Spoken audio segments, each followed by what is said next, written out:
This battle, Britain will lose.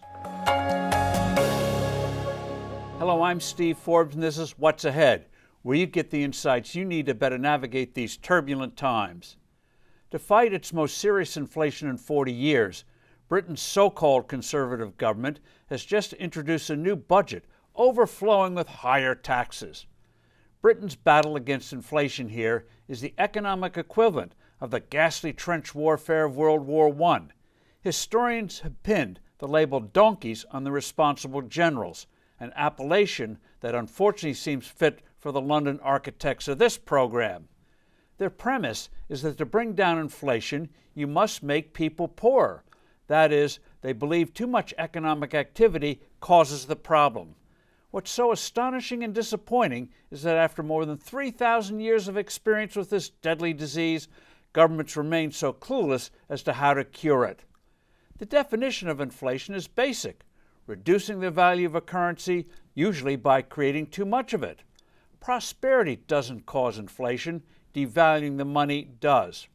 What creates confusion is when prices rise because of market-disrupting events, like a natural disaster, a war, think Ukraine and energy, or the pandemic lockdowns that severely disrupted supply chains, bringing on shortages and higher prices. These price hikes can't be cured by monetary policy, but rather by letting the economy recover from such outside disruptions. Yet the British government is deliberately crushing its economy. But they are not alone. It is virtually holy writ among policymakers, most of them central bankers and economists, that prosperity causes inflation. London is just taking it to an unusual extreme. The tax increases are eye-popping, especially given the economy's precarious condition. No more indexing income tax brackets for inflation, a sneaky way to boost personal income taxes. Reducing the threshold for the 45% tax bracket to around $140,000, a similar income for a couple here in the U.S. is 24%.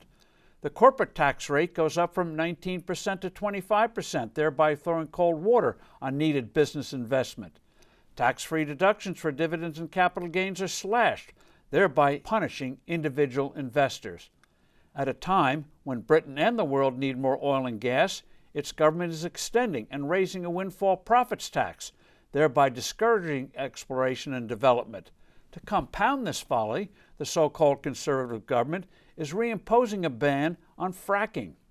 British household incomes face their biggest decline in decades. Instead of imposing a policy of poverty, London should stabilize the value of the pound against a basket of currencies, including gold. And it should do what it did in the 1980s, cut taxes and regulation to encourage more production and boost productivity.